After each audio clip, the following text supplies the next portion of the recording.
Her ability to read defenses and make split-second decisions is impressive. It's like she's playing chess while everyone else is stuck on checkers. Now, let's dive into her shooting. Clark can easily sink three-pointers from way beyond the arc. We're not just talking about easy shots. She flicks her wrist and nails shots from the logo without breaking a sweat. What sets her apart is her capacity to shoot from nearly anywhere on the court. Defenders are often left stunned as she sinks shots well beyond the three-point line, forcing teams to completely rethink their defensive strategies. Caitlin Clark is rapidly becoming one of the most thrilling shooters in women's basketball today. When it comes to long-range shots, she has defenders scrambling all over. But what enables her to hit those 35-footers even when a defender is right in her face? Here to explain why Clark's long-range shooting is genuinely groundbreaking. When she starts making those deep shots, it stretches the defense and opens up driving lanes for her teammates. It's like basketball geometry at its best, with Clark orchestrating everything. In her rookie year alone, she has already shattered multiple records. To give you an idea, she averages 19.2 points, 5.7 rebounds, and 8.4 assists per game, shooting 41.7% from the field and 34.4% from three-point range, along with an impressive 90.6% free throw percentage. And get this, she has broken over 60 records. Caitlin Clark is certainly making a significant impact in the league. You might be curious about what makes Caitlin Clark stand out among other skilled players. It's her adaptability. She's not just a shooter or a passer, she's the whole package. Clark can score from anywhere on the court, set up her teammates perfectly, and even grab rebounds when needed. She's like a Swiss Army knife on the court, always ready with the right skills for any situation. Caitlin is getting a lot of buzz lately. Playing with her feels electric. You can sense the excitement she brings to the game. Just being on the court with her opens up so many possibilities. This all-around talent is changing how we view an MVP in the WNBA. She's not just piling up impressive numbers, she's elevating her entire team. The Fever have gone from being overlooked to must-see games, all thanks to her amazing impact. This season, she looks like a whole new player. While others were taking a break during the All-Star festivities, Caitlin was hard at work in the gym, focused on getting better. Now we're seeing those efforts pay off. She's fiercely pursuing that MVP title. Just when everyone thought the MVP race was clear-cut, things got interesting. Is it more about team success or individual achievements? The rivalry between Clark and A'ja Wilson has sparked a debate that could change how we define greatness in basketball forever. Wilson has already snagged the MVP award 3 times and was a unanimous choice last time around. What surprised me was that Caitlin Clark ended up 4th. I would have put her 2nd if I had a vote. Honestly, you could make a strong argument for her being number 1. Let's dive into this MVP showdown that everyone is buzzing about. On one side is A'ja Wilson, the reigning champion known for dominating the league. On the other is Caitlin Clark, the rookie who's shaking things up and changing games. But what really defines an MVP in the WNBA? If you believe that teams that take the most open and high percentage shots usually win, then you could argue that Caitlin Clark is currently the best player in the world. Typically, MVPs come from top teams. Makes sense, right? The best player on the best team should be considered most valuable, but Clark is challenging that notion. She's turned the Indiana Fever from last place into playoff contenders, a remarkable turnaround. You might say A'ja Wilson's team is still stronger overall, and you'd be right, but does that automatically make her more valuable? Clark's individual talent is off the charts. She's not just scoring, she's lifting everyone around her with her assists and court vision, fundamentally changing how her team plays. Let's remember, Indiana isn't a big market like New York or LA. It doesn't have that flashy reputation. Yet here we are with the Fever, led by someone who was playing at Iowa and now creating some of the most watched WNBA games in over 2 decades. What does this mean? It suggests that before Caitlin Clark arrived, the WNBA wasn't as popular. This ongoing conversation is prompting the league to rethink what value really means. Is it all about individual stats, team success, or how much a player lifts their teammates?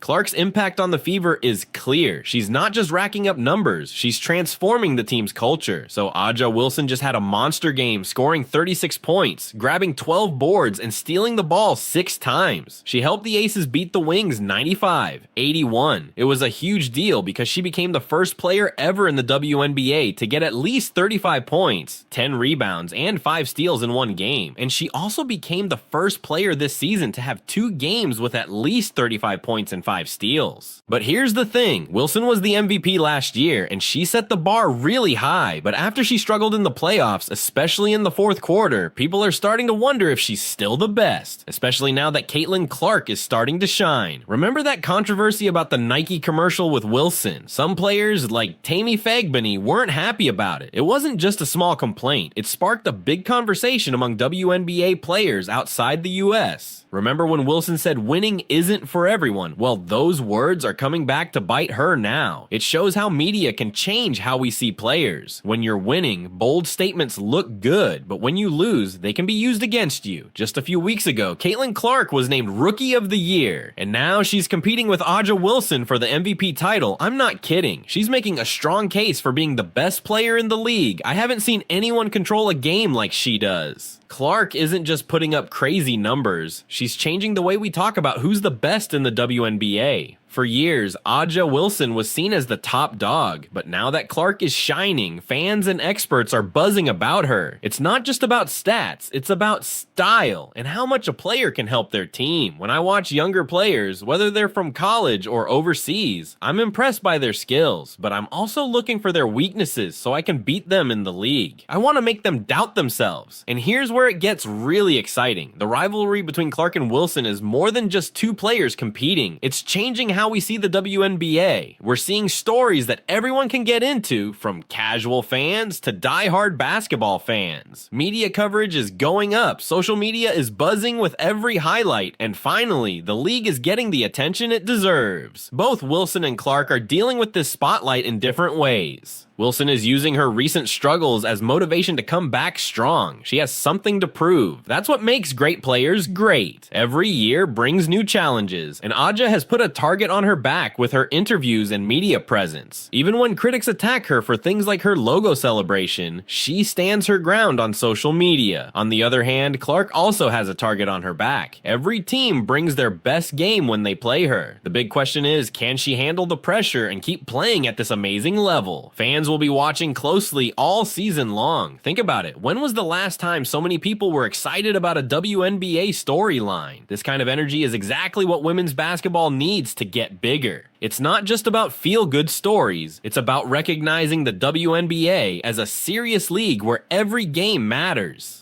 Let's be honest, sports are more fun when there's rivalry. The competition between Caitlin Clark and Aja Wilson isn't just entertaining, it shows us what happens when we embrace that competitive spirit. It proves that women's basketball can be just as exciting and intense as any other sport. On the court, these players are fierce competitors. Off the court, they might be friends. But when the game starts, it's all business. Let's focus on the positives here, not on what could be. The NBA got big thanks to guys like Magic and Bird. The WNBA has a chance to do the same, but it needs to avoid negative talk about its stars. So are we ready to take women's basketball seriously, not just as a side thing, but as a real competitive league? It might feel weird at first, but this could be huge for the WNBA. It's not about hate, it's about making each other better. The MVP race between Wilson and Clark is changing things in the WNBA. Wilson's playoff struggles have given Clark a chance to shine, but what's next? Wilson is a superstar. She's won MVPs and has big sponsorships. She's at her best. However, don't forget about Clark. She's right there in the mix. As the playoffs get hotter, everyone is watching these two stars. Every game could change things. Wilson is trying to stay the queen of the court, while Clark wants to show she's the future of the league. It's not just about numbers anymore. It's about who can perform when it matters most. Right now, we're in a new era of women's basketball thanks to Clark, but we need to be part of the conversation too. We can't ignore what Wilson brings to the table. The rivalry between teams like the Aces and Liberty has a lot of potential, but it's not being used much. Both players are going to be amazing, so here's something to think about. How can we fans help the WNBA celebrate both superstars and team players? It's time to talk about what truly makes a player valuable in today's game. We need to support both individual stars and the teams they play for. We need to talk about the importance of teamwork, leadership, and sportsmanship. We need to appreciate the skill and dedication of these players, both on and off the court. By doing so, we can help the WNBA grow and thrive and show the world that women's basketball is a force to be reckoned with.